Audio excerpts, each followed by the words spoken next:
Good afternoon, Council President Festerson, City Council members, and citizens of Omaha. I'm very pleased to be with you today to present our recommended 2025 General Fund Budget and Capital Improvement Plan. Managing the taxpayers' money is a great responsibility that I take very seriously. The General Fund Budget pays for our important obligations to our taxpayers and also to our employees. Police and fire protection and emergency services, trash collection, libraries, swimming pools and community centers, parks, summer camps are all examples of services that citizens expect. As we present our recommendations, we do so as the Nebraska legislature is about to begin a special session. It could result in significant changes to the way we fund critical services, some required by state law. The tax reform package that we are aware of today would put a hard cap on property tax revenue that we believe would have severe unintended consequences. 2/3 of our general fund budget pays for police and fire services. We must ensure these services are not compromised. No one wants to wait longer for the fire department if your house is on fire, or for a police officer when you are a victim of crime. Our citizens want their streets plowed in the winter and their parks mowed in the summer. They want their trash picked up on time and their libraries, pools, and community centers open. Governor Pillen's Nebraska Plan Playbook says excessive spending by local governments is the root cause of the state's property tax problem rather than valuations, and I do disagree with the governor. The valuation system is the problem, and the city of Omaha does not overspend, and our annual budgets prove that. Taxpayers should expect reasonable growth in the value of their property over time, not sizable, unexpected, and for some, unaffordable increases. The city of Omaha's average valuation growth since 2013, the year I became mayor, is 3.46%. 3.46%. That is definitely not a windfall. Since I have been mayor, we have had years with no valuation growth, some years negative growth. I have carefully now managed 11 city budgets. We end each year with a surplus. We have not implemented the levy increase approved by the voters in May of 2020, and we will have reduced our property tax levy nearly 12%. We spend what is needed to manage the 39th largest city in the country. We do not overspend. In those years, we don't hire police officers and firefighters or buy equipment to plow snow or repair potholes. We delay improvements to parks and city facilities, and we postpone filling open positions. This is responsible financial management, which is acknowledged every single year by our bond rater companies when they assign the city of Omaha high bond ratings. I certainly support property tax reform and reducing taxes for the citizens of Omaha.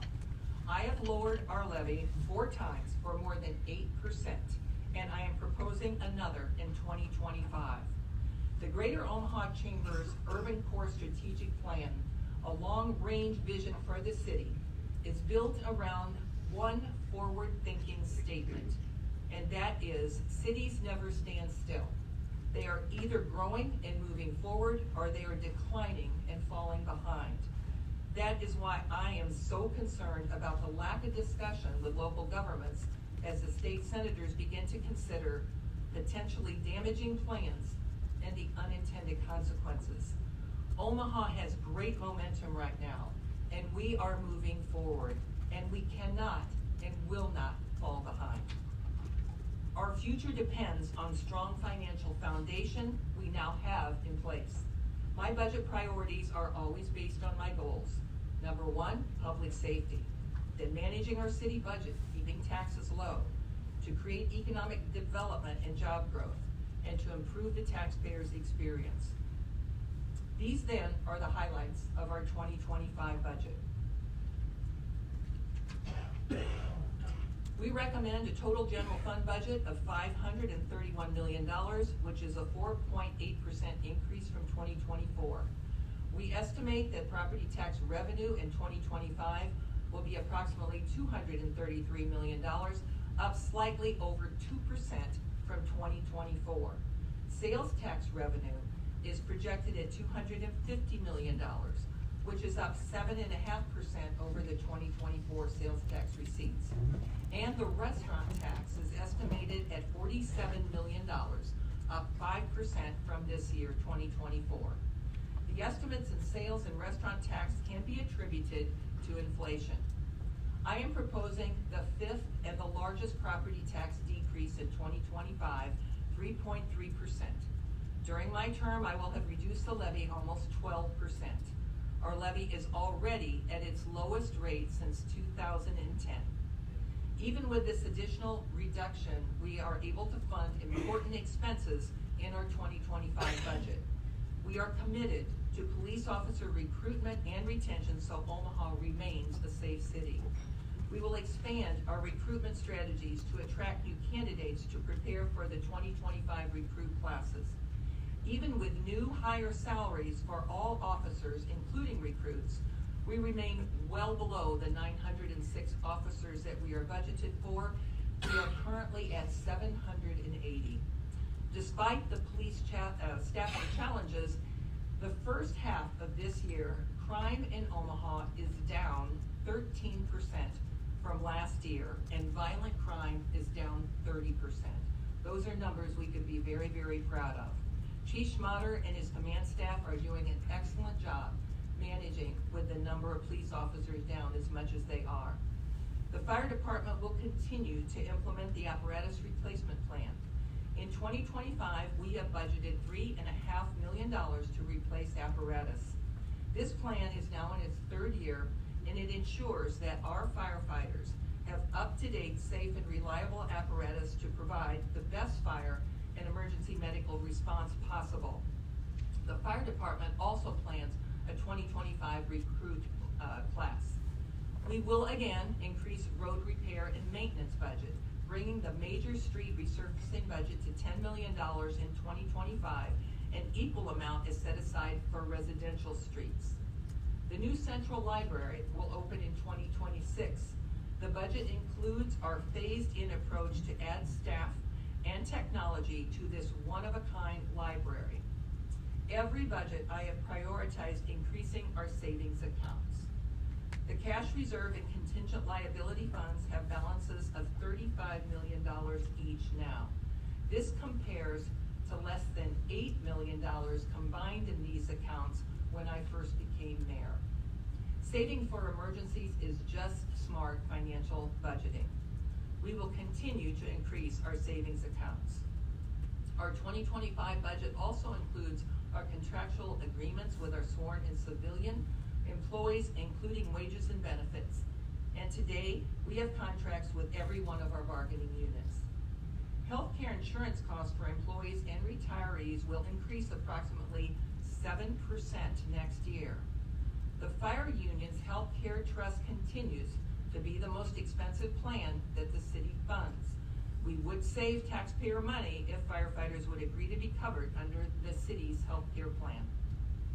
Every year we set aside a small percentage of the budget to help community organizations that offer valuable services such as job training, youth mentoring, domestic violence prevention, and services for people who are unsheltered. This year we will restore an additional funding to PACE, Police Athletics for Community Engagement. With a new board of directors now and management of the Omaha Sports Commission, PACE has definitely rebounded from the financial mismanagement. I am recommending $100,000 in community service funds to PACE to continue the youth athletic and mentoring programs. Along with our 2025 general fund budget, I'm also presenting the capital improvement plan today. The CIP outlines our long-term investments in transportation, public safety, public facilities, parks, and environment.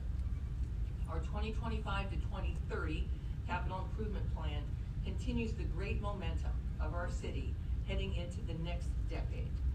This plan includes major street improvements and bridge repair and replacement projects in every single city council district. and the continuation of our successful street preservation program.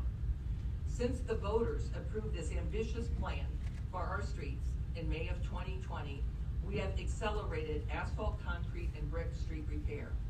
We have already completed approximately 500 lane miles of street improvements. Training for our first responders in updated technology and equipment is critical to public safety. The CIP includes moving the Omaha Police Outdoor Gun Training Range from its current location in Elkhorn. We need a new location where nearby homes and businesses are not impacted by the loud and frequent noise from the gun range. An important redevelopment of our urban core requires additional emphasis on public safety. So we will add a new police precinct, our 6th precinct in the downtown area. I want to say this is not our new public safety headquarters that we have been talking about. It is still in the planning stage. This also building downtown with the new police precinct will include a fire station in the same building so we can still continue to dispatch from downtown. As Omaha becomes increasingly popular destination for conventions, meetings, and major sports events, Visit Omaha, our Convention and Visitors Bureau, estimates continued growth in this sector. Our CIP includes the city's contribution to the expansion and renovation of the CHI Health Center, Arena, and Convention Center. We will be able to attract more and larger events, which results in increased visitor spending. Philanthropic partners will pay for half of this project. Impactful park improvements projects are also in the capital improvement plan, including the Levi Carter Sports Complex and the Youth Multi-Sports Complex and Tournament Facility at Tranquility Park. We will break ground this fall at Levi Carter and next spring at Tranquility Park. A new spray ground is planned in Elkhorn, new trail connections, and improvements to Adams Park and the baseball facilities at Boyd and Jerry Parks Field are now in design. The CIP also includes $135 million for 2025 streetcar expenses, including utility relocation costs, vehicles, and professional services. This money that is in the CIP for the streetcar comes from the sale of private placement bonds. We are not spending tax dollars on the streetcar, and it will not raise your taxes. We have also included the new permanent protected downtown bikeway that will replace the current bikeway that's on Harney Street. The total for the proposed 6-year CIP is $3.6 billion, which also includes federal aid and contributions from our strong philanthropic partnerships that we are very, very proud to have. Later today, you have a public hearing on proposals for the November ballot for transportation, public safety, public facilities, parks, and environmental or sewer bonds. These bonds will not increase property taxes. They will, however, provide continued funding for Omaha's future growth and success. As the legislature opens its special session, supposed to be this Thursday, we will be advocating for the citizens of Omaha to benefit from tax reforms that the senators and the governor may agree on without losing our momentum or the ability to pay for services that we must provide for the citizens of Omaha. While no one can expect what the outcome is, we do not expect what is happening in Lincoln to impact the budget as soon as 2025. So thank you, council members, for your input on this budget. We worked together on this. And thank you to the city staff, department directors, our finance team, especially Steve Curtis, Andrew Brott, and Nicole Sweeney. The recommended budget and the capital improvement plan are now available on the city's home website. They're up right as we speak. The public hearing will be held for this budget in this chamber on August 13th at 6:30 p.m. And I do encourage citizens to attend and